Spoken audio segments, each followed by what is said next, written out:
taste of water. These are the things. Now, question, nice question. You know you're complacent. You know you're forgetful. So then you have to start your morning with, I'm always forgetful, I'm always complacent. That means every hour on the hour, I'm going to remember. My dear Lord, or write it on a piece of paper. At least every hour you take out the paper. I am complacent, I am forgetful of Krishna. So, now I'm going to take 1 minute out to remember. Hare Krishna, Krishna Krishna. All right, there goes. No more complacent. Okay? Krishna has given me his grace. That's why I eat. I have food, I have clothing, shelter, health, strength, all these things. It is by your mercy, Krishna. Therefore, I thank you so much for giving this to me. Paper goes back in here, go on with your work. Next hour, after a while you get into the habit of studying. In other words, a habit is formed by repetition. We learned how to speak by repeating words, and then they became forged into our mind, and it's like you build on top of it, and then finally you have your vocabulary. You start out with 1 or 2 words, mama, mama, mama, dada, dada, dada, and then mama, dada, uncle, uncle, uncle, uncle. You know. So you have all of these, and then before you know it, you're saying mama good, daddy bad, you know, like that. And no, daddy's not bad. But we're daddy all day. No dad, no daddy. Mama good, she's good, feed me, nice good food. So, anyway, I used to always wonder who this person would come.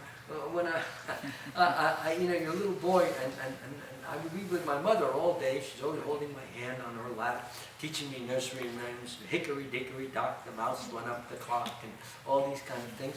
And then this man called my father. He would come in, and I would look up. Who he? Who he? And she said, "That's Daddy." Who Daddy?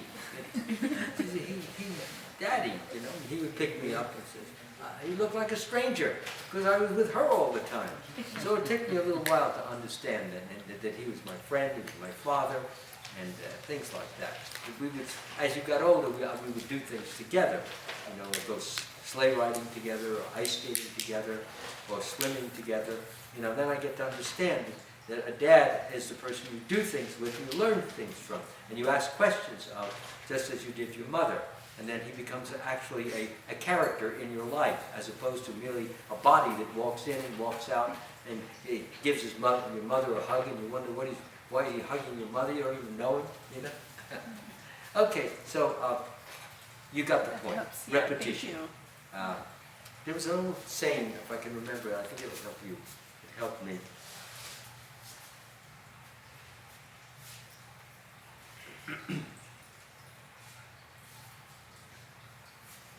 Okay, you sow, like when you sow in the ground a seed, you sow a thought, and from a thought, I can remember this, it really was nice, from a thought you get action. From action, if you repeat an action, you develop a tendency, or habit. When you develop a habit, you develop a tendency. When you develop a tendency, you develop a character. So your character is a result of all of those things: a thought, a word, an action, a repetition of the action, and then a tendency, and then a character. So your character is formed on the basis of your repeating. And we get rid of things also in the same way, reminding ourselves that those things are not only useless, but harmful. Harmful. The way I remember Krishna is very interesting. For example, I used to take a pen, and I would write the letter K on my wrist, you see. And I'd write it every day, and whenever I would look at my watch, and I'm very time management conscious, I'm always looking. Because, you know, you have to do things at certain hours. Even when you go to school, every 45 minutes the bell rings, and then on the hour you have to go into the classroom, all those things. So I would look at my watch, and right now it's 10 after 8, and I would say, oh, okay, Krishna, Krishna, Krishna, Krishna, Krishna, Krishna, Krishna, hey, Krishna, Krishna, Krishna, Krishna, Krishna, Krishna, hey, Hare Krishna, Hare Krishna. So at least I'm remembering Krishna a little bit, and I go on with other work. Try to remember Krishna even while I'm doing my work. So after a while I got tired of writing the K on it. I thought, well, you know, they have these tattoo artists. Why don't you go into a tattoo place and they can, you know, they put all these stupid things on people's arms and mermaids and crosses and yeah, the Nazi crosses and swastikas and all kinds of things. So I decided, yeah, I'll go into the tattoo place. I went into the tattoo place. Kind of a funny story. And I said, how much will it cost to put this K on that I have on my wrist here? He looked at it, he said, we have a minimum. What's the minimum? He said, $50. $50 for this little K? He says, yeah, that's a minimum.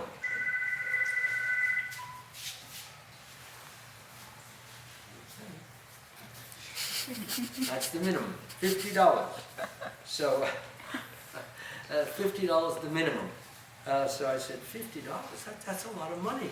I said I could get a whole mermaid on my, not that I want a mermaid on my that would look very good coming to a class like this with a woman with a fishtail on there. So, no, I mean, I see you paint on all these things. You paint the devils on there with the horns and all these demons. I says, look, big full armfuls. He said, look, that's our price. Do you want it or not? I says, well, I'm a monk. Don't you have a monk's price? You know, a discount? Everybody gives discounts for something. I mean, if I were your son, wouldn't you give me a discount? Or if I were your nephew, you'd give me a discount. He says, yeah, but you're not my nephew. I said, well, you know, a monk, he lives to give the word of God. He says, where do you practice your religion? I says, a few blocks away in the Hare Krishna Center.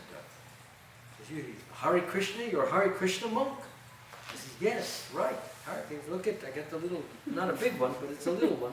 Little, you know, the tassel on the back of the head, the shika.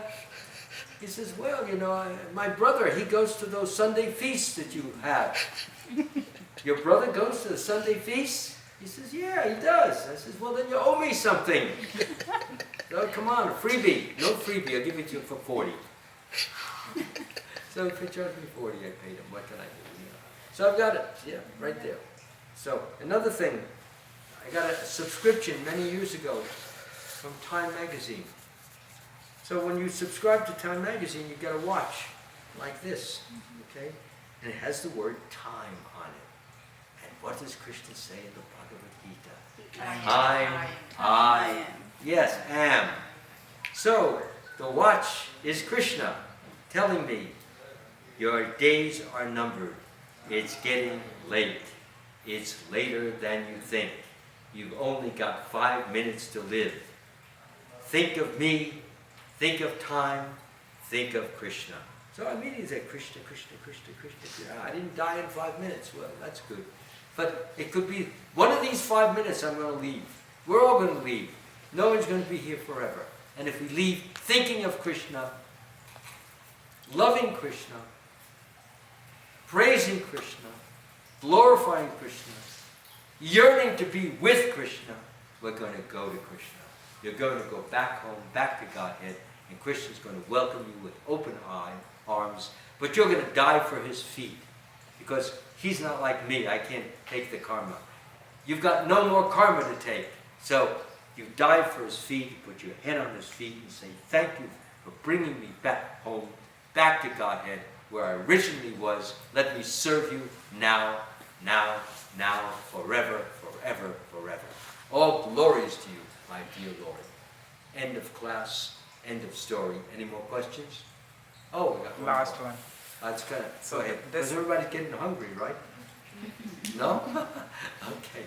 Then that means you're eating what's coming out of my mouth, which is what's called the nectar of immortality. It is. That's what it's all about. Go ahead. So this question always comes to my mind when we say that going back to Godhead and Krishna consciousness is a way for that, right? So when we are saying like this, that it's about it. The question is more about motivation. That why I want to practice Krishna consciousness.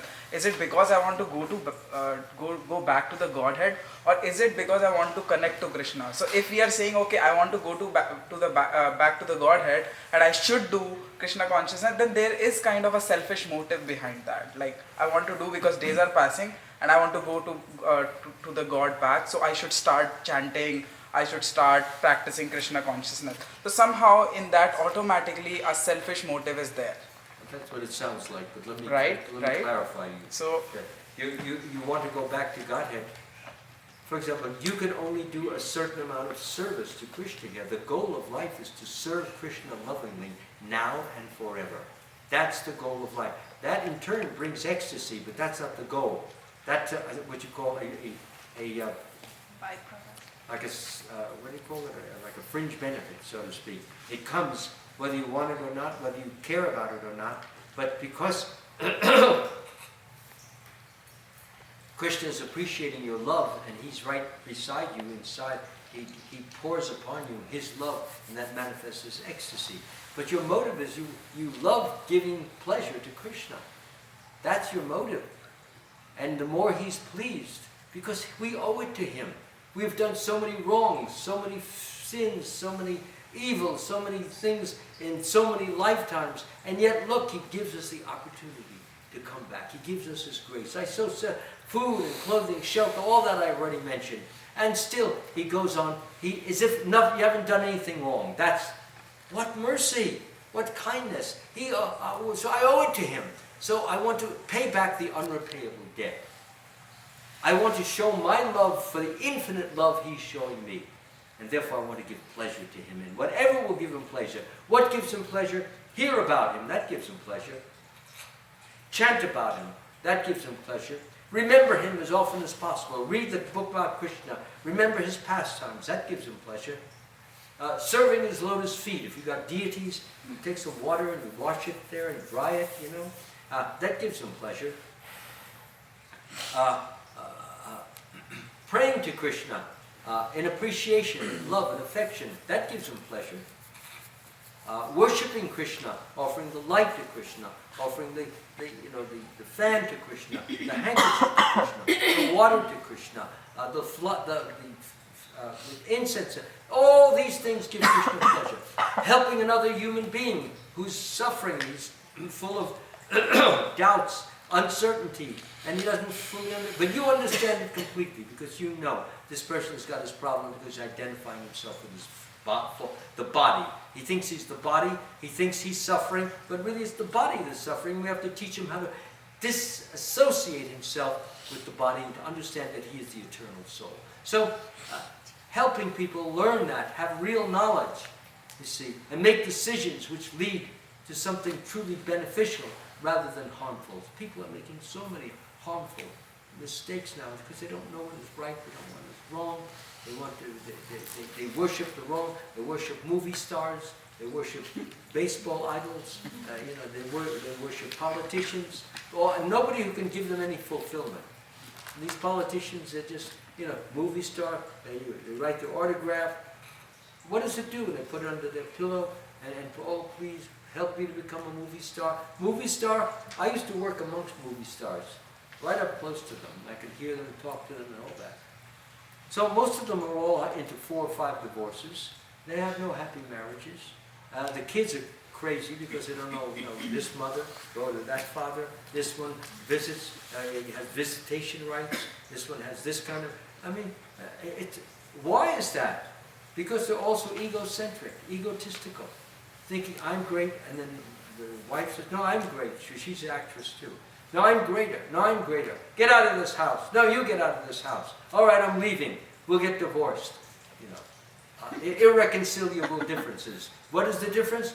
He doesn't want to believe I'm greater. He doesn't want to believe he's greater.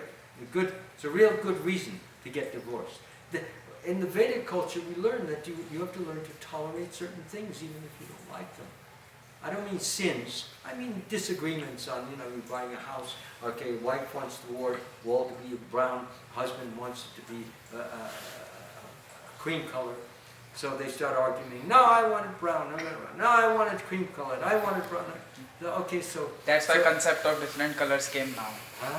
That's why concept of different colors came now. So wife can have one wall, husband can have one wall. Children, that's a compromise. Yeah. The point is you either work out a compromise, and sometimes it's not even workable. So therefore, the husband will say, "Okay, you have that." So in the next argument, you gotta yield a little bit. You can't get it all for yourself. So this is where human beings can work it out. You see, that's what gives us intelligence. But when people are so egotistical, proud, I'm so great, I'm so wonderful, I have so many fans, so many million people want my picture, so many of these boys and girls sleeping with my picture under their pillow and waking up every morning, "Oh, please bless me."